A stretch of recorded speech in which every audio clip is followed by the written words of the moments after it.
গৌরী হলো কিনা দাদা কথা বলতে কম করেছে। হসপিটালে যখন লকডাউন চলছে বাইরে তাদের পরিবারের কাছে খাবার জুটতো না, সেখানেও আমরা সবাইকে ফ্রিতে খাবার পৌঁছানোর দায়িত্ব দিয়েছিলাম। এটা বড় কাজ নয়, এটা আমার দায়িত্বের মধ্যে পড়ে। কিন্তু মাঝে মাঝে এটা বলতেও হয় যে আপনার সাংসদ পালিয়ে যায়নি, যে কথা দিয়েছিলাম সেই কথা রেখেছি।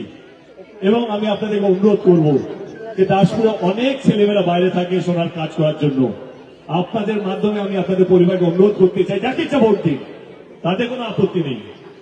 আসুন না দাসপুরে এসে নিজের ভোটটা নিজে দিন, ভোটটাকে নষ্ট করবেন না দিয়ে।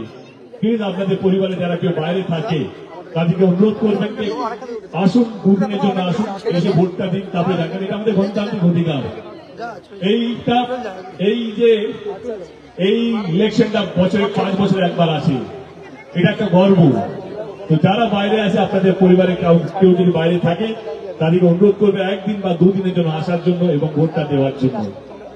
এইবারে আপনারা বলুন কে 25শে মে কাকে ভোটটা দেবে। আমি শুরুতে বলেছিলাম আমি কাউকে আক্রমণ করব না। আমি মোটামুটি 25-30 মিনিট কথা তো বললাম, তাই 25 মিনিট তো হয়ে গেল।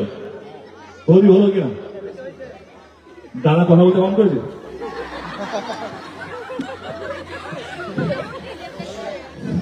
ঠিক আছে, তো 25 মিনিট কথা বললাম, 20 মিনিট কথা বললাম। আমি এর মধ্যে কাউকে আক্রমণ করেছি, কাউকে খুব কথা বললাম, বিরোধীদের প্রার্থীকে কিছু উচ্চবাচ্য কথা বললাম, কাউকে অসম্মান করলাম। এইটাই আপনাদেরকে বোঝাতে চাইছিলাম। যদি দল কাজ করে, নিজের দল যদি কাজ করে, তুমি যদি কাজ করো, কাউকে অসম্মান করতে লাগে না, কাউকে আতঙ্কবাদী, ক্রিমিনাল, এইবাদী ওইবাদী বলতে লাগে না, কারণ মানুষ জানে সে কি কাজ করেছে। এই জন্য আমি কাউকে উক্কু কথা বলি না বা কাউকে আক্রমণ করি না, কারণ তাতে আমার ব্যক্তিগত কোনো লাভ নেই। আমি হয়তো নিজের চোখে পড়ে যাবো। সেই জন্য আপনাদেরকে বলছি, আপনারা কিরকম প্রার্থী চান, আপনারা কিরকম সাংসদ চান যে সারাক্ষণ উচ্চবাচ্য কথা বলে, তার ব্যবহার, তার আচরণ আপনাদের চোখের সামনে আছে। আমি আবার বলছি, আমি আপনাদেরকে জোর করবো না আমাকে এই ভোটটা দিতে হবে, কিন্তু ভাববেন এবার আগে যে আমার দল কি কি কাজ করেছে এবং আমি কি কি কাজ করেছি এবং বাকিরা কি কি কাজ করেছে। যদি আপনাদের মনে হয় আপনার এই ভাইটি ঠিকঠাক কাজ করেছে, আপনাদের যে কথাগুলো দিয়েছিলাম সেই সব কথা রাখার চেষ্টা করেছি, তাহলে 25শে মে সকালে সকালে ভোটটা দেবেন। এবং যদি মনে হয় আমাকেই দেবেন, তাহলে 1 নম্বর ইভিএম মেশিনে বাটনটা টিপে আমাকে বিপুল ভোটে জয়যুক্ত করবেন।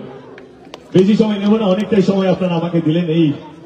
কারণ আমরা জানি সবাই খুব ব্যস্ত, তার মধ্যে যতটা আমার সময় দেওয়া আছে অতটা আপনাদেরও সময় দেওয়া আছে। কারণ এই সময়টা আপনাদের অনেক মা বোনেরা আছে, রান্না করার সময়, বাড়ি অনেকগুলো কাজ আছে, সেইগুলো ছেড়ে দিয়ে আপনারা আমাকে এই সময়টা দিলেন, তার জন্য হাত জোর করে মাথা নিচু করে প্রত্যেককে ধন্যবাদ। অনেক দাদা ভাইরা আছে, থ্যাংক ইউ সো মাচ এখানে আসার জন্য। এবং যেটা বললাম 25শে মে আপনারা যাকে ইচ্ছা ভোট দিতে পারেন, আমার কোনো ইয়ে নেই। কিন্তু মাথায় রাখবেন, যদি ধর্ম রাজনীতি যারা করেন তাদের হাতটা শক্ত করলে, তাহলে মন্দির থাকবে, মসজিদ থাকবে, হসপিটাল, স্কুল কিছুই হবে না। বাকি আপনারা যা ভালো বুঝবেন, যা ভালোভাবে দেবেন, মাথা পেতে নিয়ে নেবো। টাইম দেওয়ার জন্য অসংখ্য ধন্যবাদ, ভালো থাকবেন, থ্যাংক ইউ সো মাচ, বন্দে মাতরম।